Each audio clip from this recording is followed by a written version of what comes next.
Hello and welcome back to another episode. This week's field guide for the self-made, we're going to be covering, drumroll please, your marketing digital footprint. Okay, so not to be confused with the common digital footprint being your personal information and what's available on the internet, which is also very important, but a conversation for another time. Your marketing digital footprint is more associated to your financial efforts, and it's about like everything that you have on the internet, your availability and your findability of everything that you're doing internet based. All right, so I'm going to talk today a little bit about strategies. So what are some good practices for trying to create a good marketing footprint? Well, let's start with there. What is a good marketing footprint? Depending on what you're selling, that can be defined in a lot of ways, but almost any good marketing strategy and footprint is going to include a series of paid and free marketing avenues. Paid avenues, you're probably going to want to go with your search engines.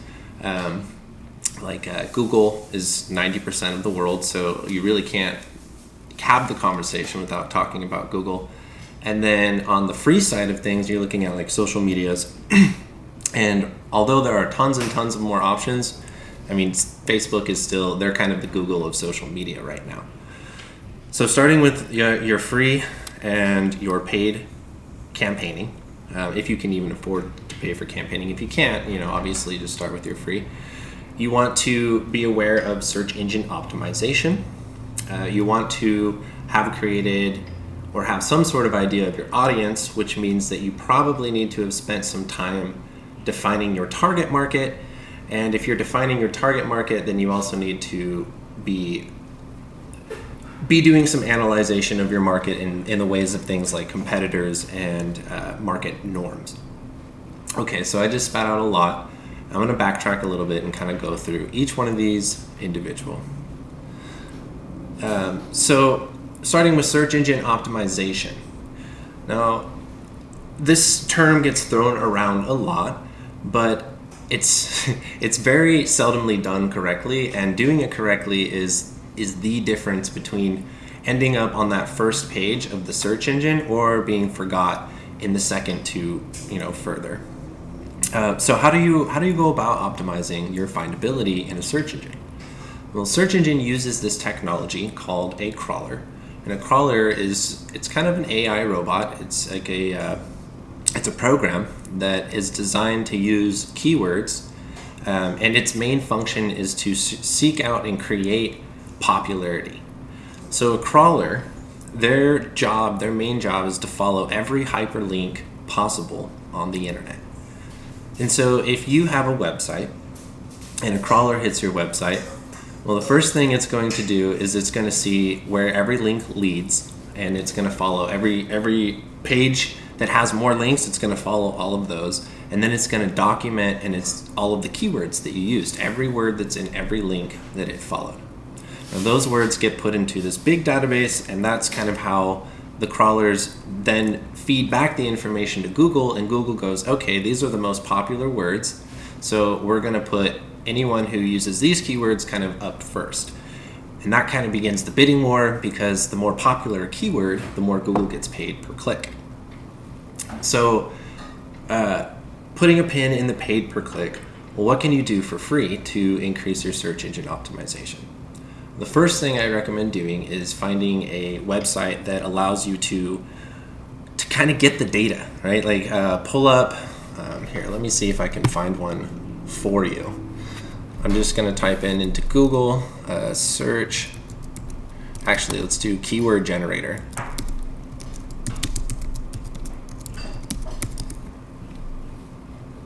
All right, so real quick search. The first one that pops up is ahrefs.com, ahrefs.com,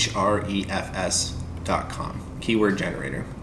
So you hop into keyword generator, and what the generator is going to do is, if there's a more popular combination of words around your keyword. So say your keyword, for example, is wellness. You pop in wellness in a keyword generator, it's going to give you exactly how many people per hopefully per day, are clicking on your keyword, and if they're not, what combination of words that are similar that might be performing better. Like maybe holistic wellness, for example, is a better combination, more popular search results. Now, once you have an idea of what kind of keywords that you want to use, you're definitely going to want to make sure that they are getting daily clicks. There's this statistic, and this is you can look this up for yourself, but I suggest you just take it for what it is. 8%, okay? All words that are searched on the internet, 8%, only 8%, get more than 1,000 clicks a month. So that means 92% of words in a search engine are ineffective.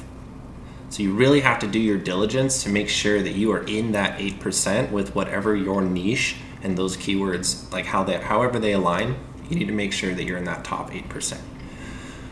Okay, so you have your keywords, right? You've done your diligence. You went to a free keyword generator, and you've got your series of popular words. Now what? So it's time to make your free ad. You can just rely on Google to generate an ad for you. And the way that Google generates ads is it uses mostly it'll use the name of the website and then kind of the first body of text that you've made available. So you can customize all of that. Somebody who does a really good job of this, I recommend checking it out if you're listening. Do a quick Google search on Apple, the computer company. I've done this a few times, so I just want to, if you're there, a couple things to point out. Number one, they have a full page ad.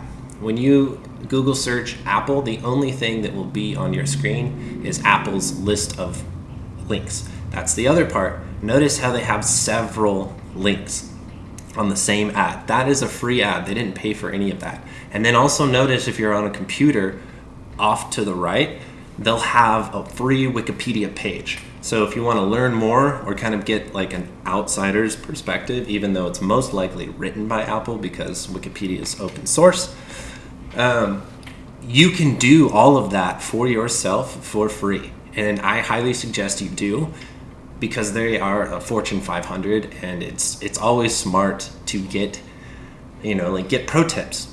Copy what's working. Okay, so I mentioned audience, and I mentioned target market, and I mentioned market. I'm actually going to run it backwards. I'm going to run up the chain instead of down, even though I started at search engine optimization, and I do think that that kind of comes after you know your audience, because your audience is going to determine what language you use, and your language is going to determine what keywords are relevant. So starting with your market, okay? If you're thinking about trying to capitalize on anything, you need to define your market, right? And this is huge, right? This isn't something that you do overnight. This is something that should have dedicated research and development time, and it should be something that is updated frequently. Markets change really quickly. There's a lot of factors. There's things like technology, politics. There are all these changing things that are always making markets fluctuate. So you should be asking yourself, if you are trying to figure out what market you want to target first, what's my product and service? What's my product and service, and who does it serve best? Right? That kind of brings us right into target marketing. So before you get into the broad spectrum of marketing, which can include all sorts of distractions like strategies, campaigning, research and development, the first person that you want to target with any marketing is your assumed target market. And I say assumed because if you're starting from zero, you have to take a guess. You're going to shoot in the dark, and that's okay, because you're going to get data and you will get results if you use the data correctly. So even if you miss, you still have to try to your best to define who it is that you think will benefit most from your product or service that you're selling. Once you have created this profile, which it should include several points of data, right? Like you should be looking at Lifestyle. What kind of lifestyle does my target audience probably have? What kind of income level? Where demographic or geographically do a lot of these kinds of people hang out? What else are they into? Right? Like, you need to do a good profile, find adjacent interests, things that later in marketing you can use as kind of like a way to redirect their attention back towards what you're selling.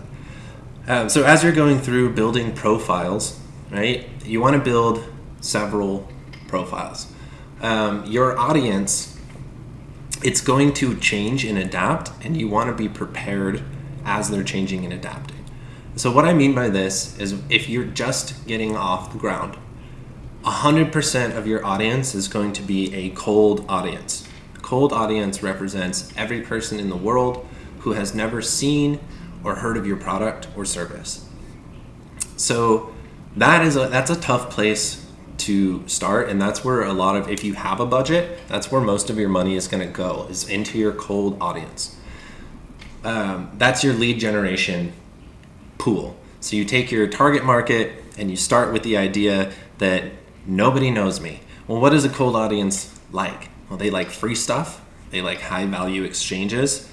Like, they like to give emails for a chance at winning a big prize. They like high value content. They like really well done videos that have, like good post-production. They like information. Infographics. Infographics are amazing for your cold audience. Now, after you've been running your campaigns, maybe some paid, maybe some not, you should start to see a shift. You'll see a development. And what it'll look like as your cold audience starts to warm up to you is you'll start to get followers, you'll get newsletter subscribers, you'll get personal emails, you might get testimonials. So these people, well, actually technically testimonials comes next, so put a pin in that. Once they have seen, on average, psychology will tell you, roughly 6 to 7 times they've seen your content, they will now have a semi-permanent, because it's about frequency and consistency, but a semi-permanent association with your brand. So now things like logos and non-textual association are relevant. When people have warmed up, when people now have that plug in the back of your head, that's when it's time to start asking. So you start asking for things. And this particular audience, you still have to make asks that are beneficial to them. You're not quite at the point where you have enough rapport where you can just go about your business and expect this audience to purchase your stuff at full price or whatever it is. So for this audience, this is a good place to implement first-time sign-up bonuses, coupons, this kind of marketing material, things that are maybe one-offs or just really high-value exchange for a customer just getting involved with your product. There is a matrix that a lot of people don't take the time to do in marketing, but it is extremely important. And I can't remember the name of it, I apologize. But essentially what you're assessing a person's return ability. In marketing, a new client is always going to cost money, but a repeat customer, most of the time, if you're doing your work correctly, should be free. And so like I was saying, you should be spending the majority of your time, your money, on your cold audience, but you should be spending the majority of your time on your warm audience. So the mass majority of things like automated email loops, any sort of customer service that you do as far as like free returns or free shipping, like this kind of stuff gets advertised. A great piece of information. Hey, what's up, Trey? How you doing?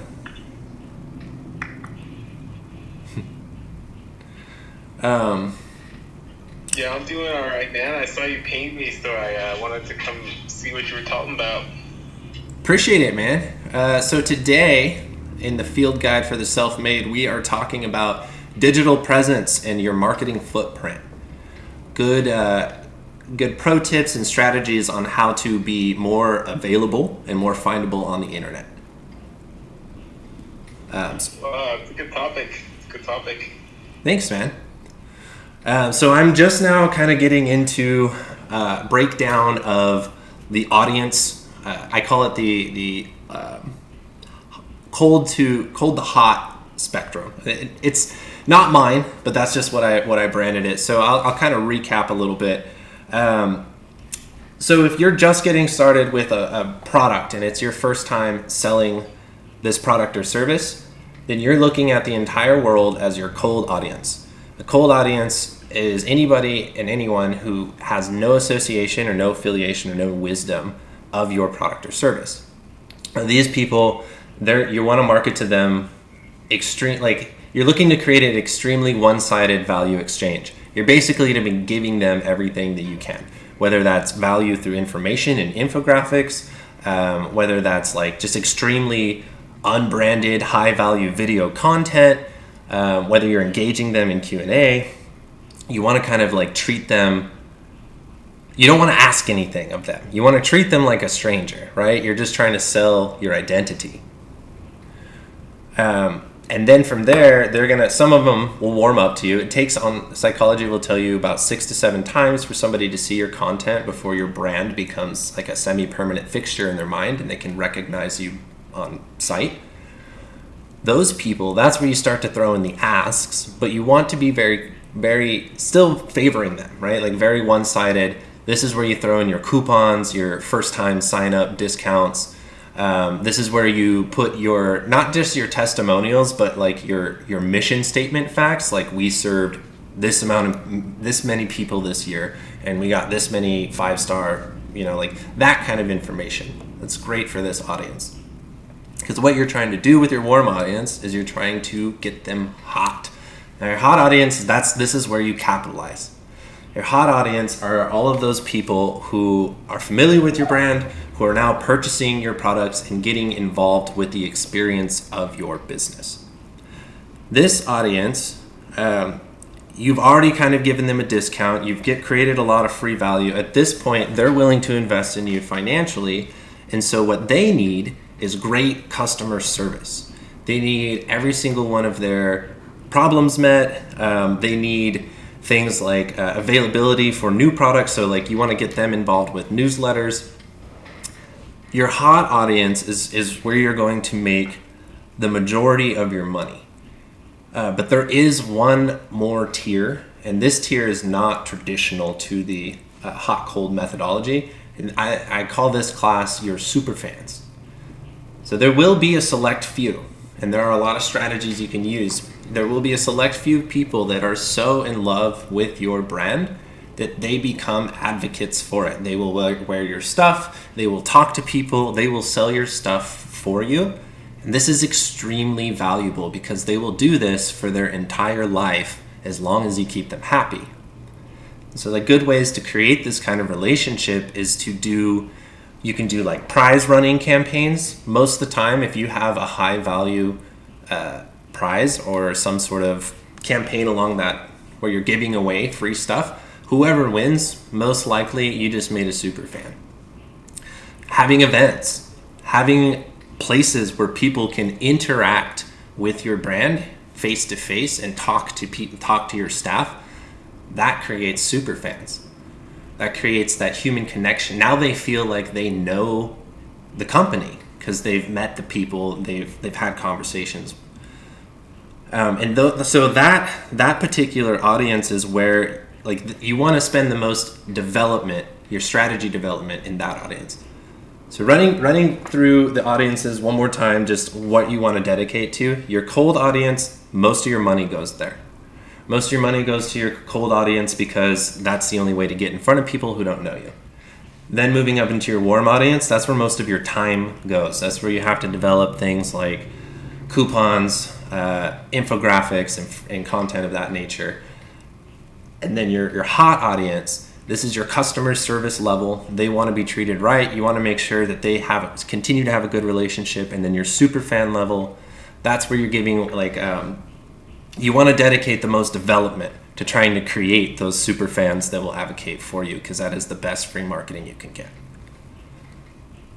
All right, so I'm going to take a little pause there. How do you feel about that information, Trey? Yeah, I think it's some good information. It kind of rings true to some like traditional marketing knowledge that I've acquired as well.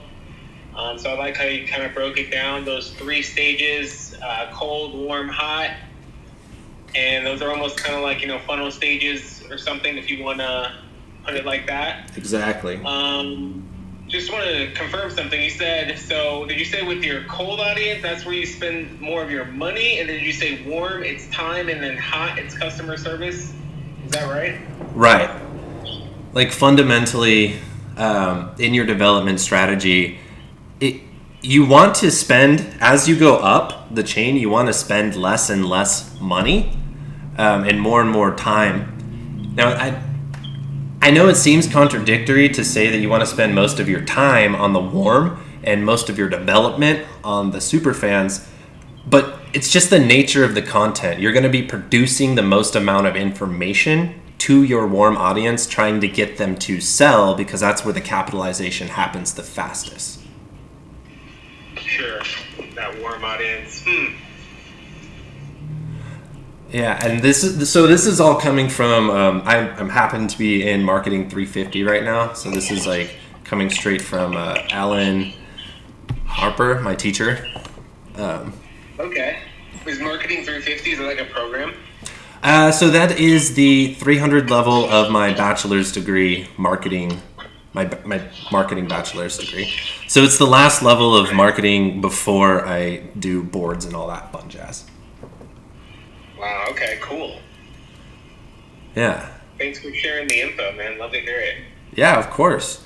And just since we're chatting a sec, I want to ask, do you have like a lucrative side business, or do you do marketing? Yeah, I do marketing. I do marketing for a living, actually. That's where pretty much all my income comes from. It's just running like my little agency. Nice. So you have employees and stuff. Right on, man. I have a few VAs, but that's it. Yeah, I don't have employees like crazy or nothing cool like that. But yeah, that's kind of what I do, is I help manage the digital presence of a few, you know, local brands, and you know, it's good to know different ways to do that, because there's just so many platforms these days, and you know, the value of platforms is always moving around. And then like, you know, with Web 3.0, there's like this new talk of like people wanting to own their audiences more.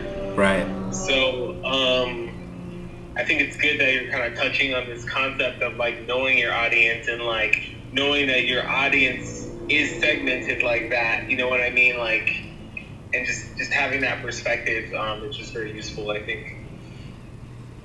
Well, that's it's yeah. so interesting though. Sometimes I feel like there's a few of my clients that like, man, they just like, you know, you present them with sometimes like some of this type of information, and they just don't really care that much. It seems sometimes, you know, it's kind of interesting from like the client end. I guess that's just like the luxury of being like a client, I guess. Yeah. Just like, I know what you're talking about, man. So you don't, or I don't know. Their expectation to exchange like ratio is almost never correct, which is why they're not doing marketing in the first place, most likely. But yeah, like every client I experience, they come to me and they're like, so if I pay you money, I get results tomorrow, right? It's like, it's not how this works, you know? This is a very subjective and dynamic situation, marketing, and trying to get people excited about what you're doing. Yeah, that's true. I think it does help always, though, with marketing to have like a clear idea of what is a successful occurrence for that client. You know what I mean? Like, what is your ideal transaction? You know what I mean? Like, is it a lead? Is it like an actual purchase? Like, what does it look like? And just having a clear idea on that, I feel like really helps.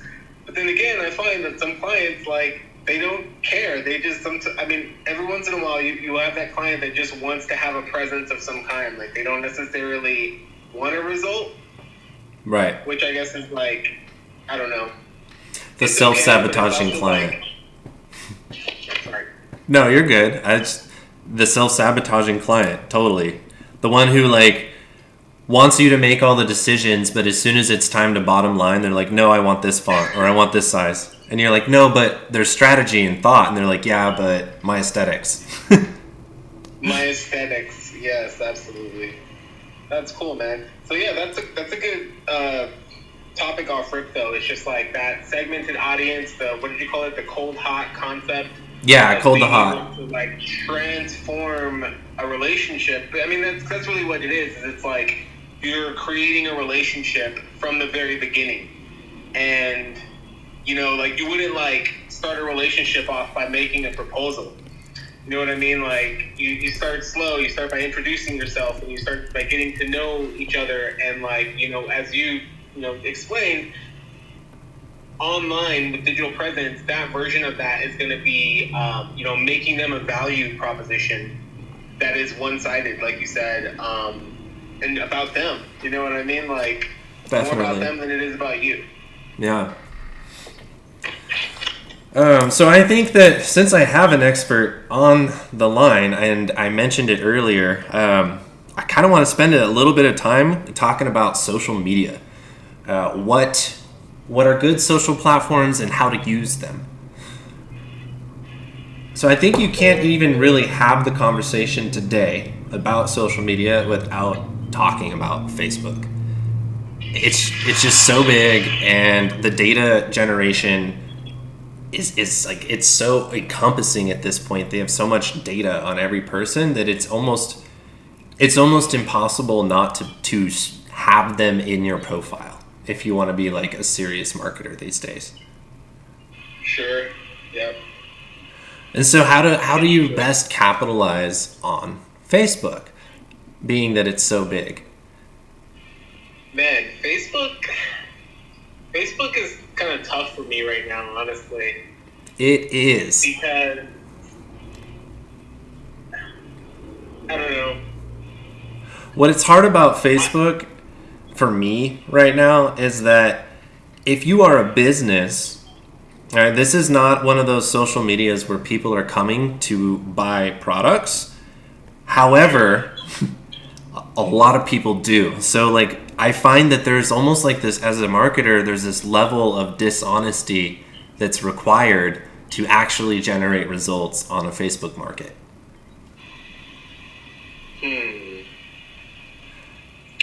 And what I mean by dishonesty is not like the information is bad, but I mean like the tactics that you employ to get people's attention. You know, like same with TikTok, I feel like. If you're going to capitalize off of TikTok, you're going to have to make content that is more about entertainment value than it is about branding and being on point. Yeah, absolutely.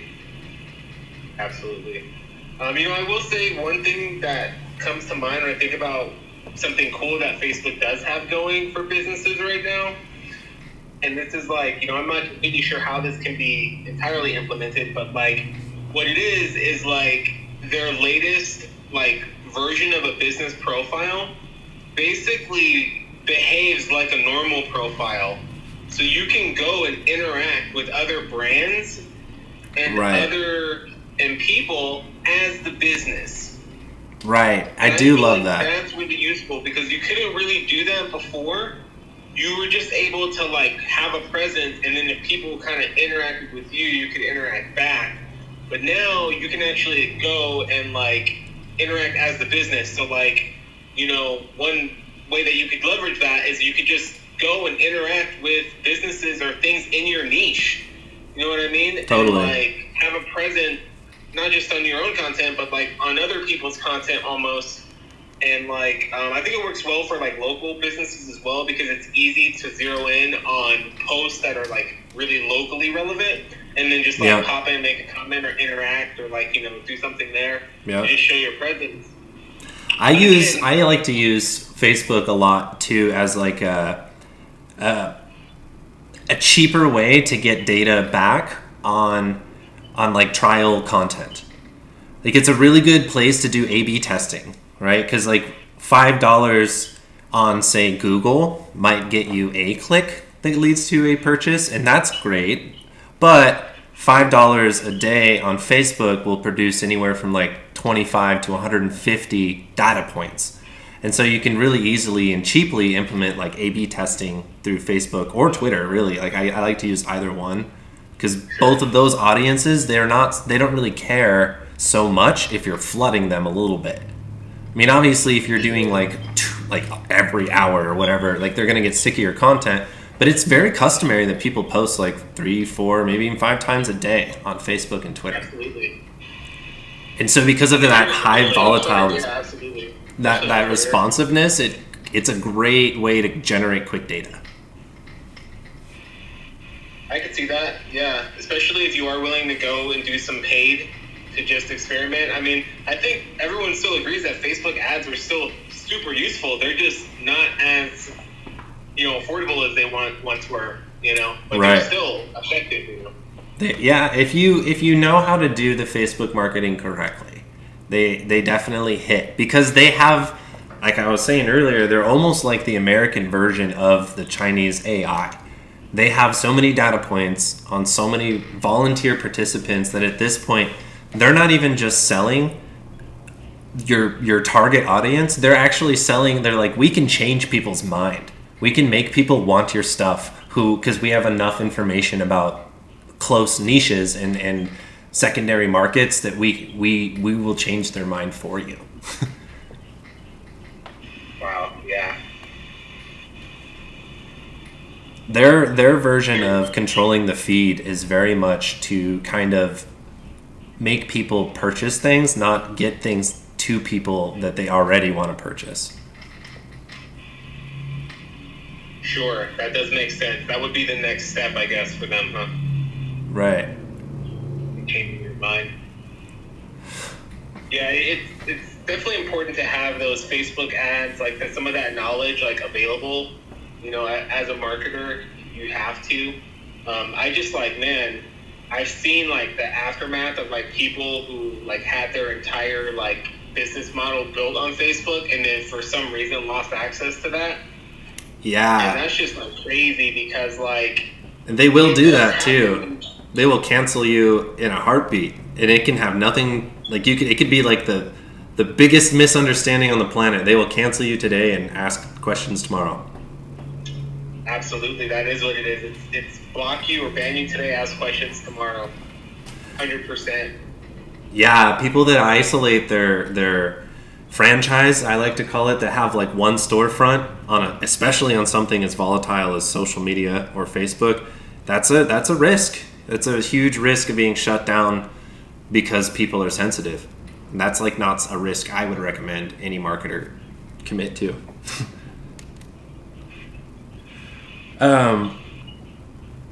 So let's talk about like the how to Facebook, right? Because I think a lot of people get lost on where to put content and why. And so Facebook, like I was kind of saying, every social media account, I like to give it a job. And for me, when I'm profiling a new client, I look at Facebook as as my science, like my R&D. That's my research and development. I do all my A/B testing there. I try to get my audience built there quickly so that I can have them go down the funnel. Like that's a good entry point. Yeah. Now on there, I've noticed, and there's market data that you could probably get that might be more current than what I'm saying, but my professor and I, like we both are in agreement that you don't really want to breach as far as like content is concerned, like 60 seconds. Every once in a while, if you want to mix it up and throw in kind of a longer, more production value kind of 5 to 10 minute video, sure. But for the most part, what people are looking for, the highest piece of value you can produce on Facebook is like a 15 to 60 second informational video. Yeah, that's where we're at. Yeah. I feel like that window is getting smaller every day. It is. So if you look at other social medias that are very trendy, like TikTok, the average consumer ratio is anywhere from 4 to 9 seconds. Wow. Right. Yeah. Which is why it's hard to even get branding in there. You know, like how do you give value and say me in 4 seconds? Yeah, and that's why we're starting to see this type of content that's like, top 3 websites that'll change your life that you didn't even know about. Like they say that like right off rip because they got to grab that attention and like let you know like what you're gonna get. Otherwise, it's on to the next video. Yeah, and also I love that you mentioned that the word top 10 is actually the best. But if you're making content and you're trying to capitalize on search engine optimization, that is a golden nugget. Put top 10 whatever, and you're gonna be found pretty quickly, pretty easily, because that is such a common keyword combo. Yeah, I can see that. It's a very powerful one. You know what I mean? It's one that any of us could have used at least once or something similar. Right. Like top 10 restaurants in Berlin. I don't know anything. You know what I mean? Like. Right, and I think people don't trust just searching for a thing anymore. Like I think people actually use top 10 to search for something specific more frequently. Because today, if you enter restaurant 10 miles, you're going to get paid ads. You're not going to get facts. You're going to get product placement. But if you go top 10, now you're looking at a blog site, you're probably going to get information from an informed source. Absolutely. You're going to get information from someone who at least is striving to be an authority. Right. All right. Let's see. What else is relevant? Let's move on to another social media. We picked on TikTok. We picked on Facebook. Are you using any kind of like newer alternative social media similar to this one for marketing? I'm really not, to be honest. I'm trying to think here. I do like a little bit of Pinterest, but that's not new. It's just a little like alt. Other than really taking Google My Business to like this next level, I can't say that I'm really using anything too new or cutting edge, to be honest. And that's brilliant. If you're not starting with Google, then you're wrong. True. Even Grant Cardone said it, bro. Yep. He said his profits grew with his Google searches, and that's when he knew that Google was all there, Yeah, and so just to be clear for anyone listening, 100% start with Google. Get your search in. Until you're on page 1 of Google, all of your other marketing efforts are not going to pay off as much. Just period. 90% of search results come from Google, and when people use Google, it's not like Facebook. You don't have to give them free value. They are searching for a solution, and you are that solution. So they are already looking to make purchase actions, most likely if they are Googling and they end up in your company page. Absolutely. It's intention-based searching. Mm-hmm. Something along the line, like they have a very clear intention when they're on Google, as Yep. opposed to, Facebook, where, like James was saying, the whole reason people go there is different. From what I understand, people go there to hear about their family or their friends or, whatever account they happen to be following on there. They're not necessarily looking for a roofer or looking for a plumber or looking for a chiropractor, Right. I think that my teacher gave a really good example of Google, and I want to share it. He said that like each Google page functions like a mall. And the first Google page is the mall that is prime real estate, downtown Scottsdale. Everyone knows about it. Everyone goes there. The second page is like that foothills kind of outskirt, and then anything past the second page is a dead mall. It may have one shop in it. So you obviously, as a business person, you want to get prime real estate. You want to get in the Scottsdale mall, the downtown mall, where everyone's already shopping. If you can get on the first page, then you're in the mall. But if you're paying for ads, it's like renting a booth space next to the door. Because even though you don't necessarily live in the mall, you can buy not just mall space, but prime real estate. You can be the first person that people see as they come into the mall with their intentions to spend money, and that's the power of paid ads through Google.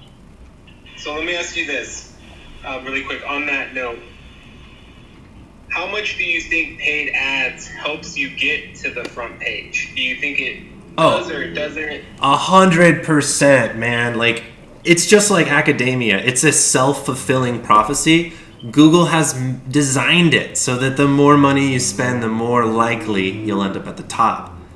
It's just the nature of the crawlers program, right? Crawlers are looking for clicks, and if you are paying to be on the top of page one, you are going to get more clicks. The more clicks you get, the higher you rise. There is a direct exchange. In fact, if you are trying really hard to get on the first page and there's just something preventing you, look at your marketing budget.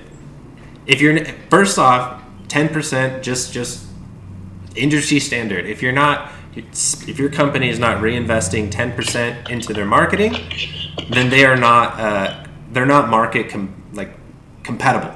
They're not keeping up with the Joneses, if you will. If you are trying to run a campaign where you are trying to aggressively go up the ladder of Google, you need to consider moving your marketing percentage of all profits from like 10 to like 20 to 25 until you have achieved that goal.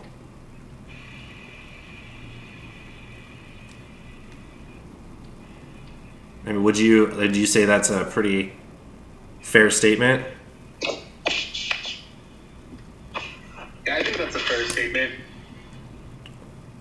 I mean, just like that particular allocation of resources, would definitely help, especially if you are already trying really hard and you're putting forth other efforts and you're just not getting the results you need. Then, I mean, I believe that paid ads could help for sure. If you are struggling though financially, there's another idea that I recommend doing research and development. I'm not going to get all the way into it here unless it happens, but hype cycles. So there is, in every market, in every industry, I think there's a company, I think they're called Gartner, but you can just Google like your market plus the words hype cycle and you'll find it. There is an annual flow to every market in which the market itself synergizes and there's a peak performance. So for like technology, because there's a lot of awards and a lot of like release dates have been synchronized, it's somewhere between like February and March is like the hype cycle for consumerism technology. And there's a hype cycle for every kind of market. If you are not able to afford, then focus on producing as much content as you can around the hype cycles. How do you recommend figuring out the hype cycle for each industry? Well, obviously you need to first target your market. Once you have found your market and you have some data and you're like, yes, this is my industry, this is my market, then you can go to, I think it's Gardner.com. Let me see. Yeah, I'm pulling that up. Let's see, all conferences. So this one even breaks it down into like geological.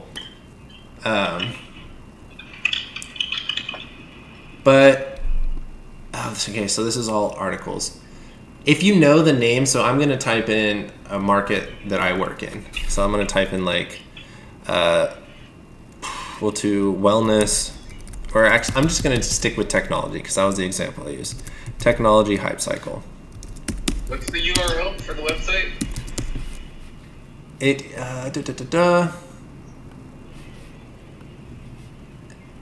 Gardner, Gartner.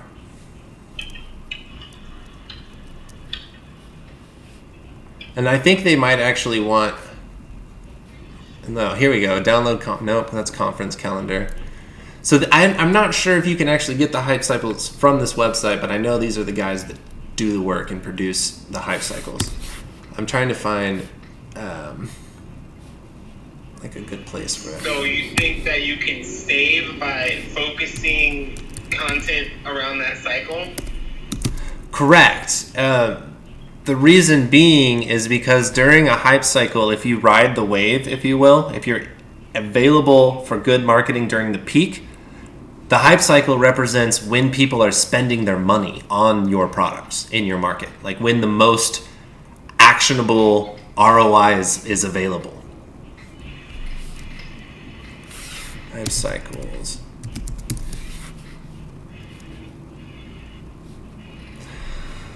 So there's a lot of like YouTubes that I could pull up and open, but I don't want to necessarily do that on my channel because that's kind of, copyright infringement. But I do recommend the second, if you Google hype cycle, the second video that pops up, I can tell that is exactly what I was talking about. That you've been to a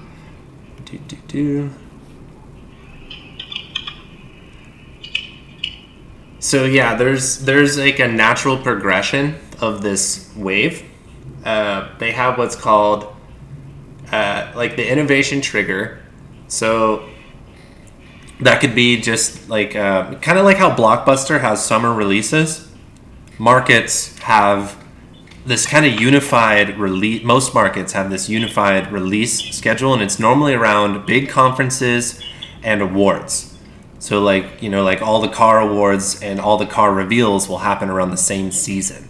And that creates the innovation trigger, which brings up to the peak of inflated expectations. And that's when people are buying because everything seems new and fancy because like all the coolest, newest cutting edge stuff is just dropped. And that kind of, that peak will start to drop down, and they call it the froth of disillusionment, which is like right after the hype cycle, there's normally a pretty big dip.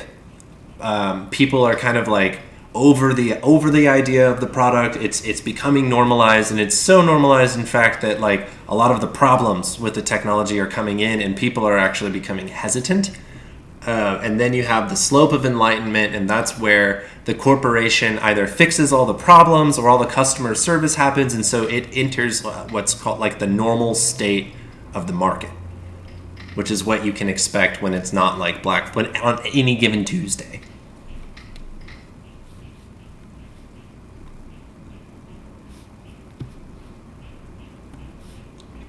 Good to know. Useful information, man.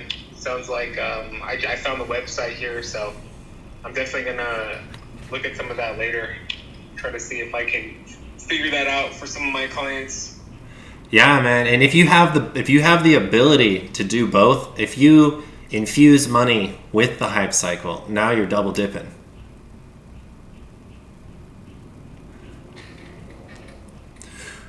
All right. Well, that actually kind of brings up, I have this new format. Just gonna throw this out. I'm gonna be switching some times around.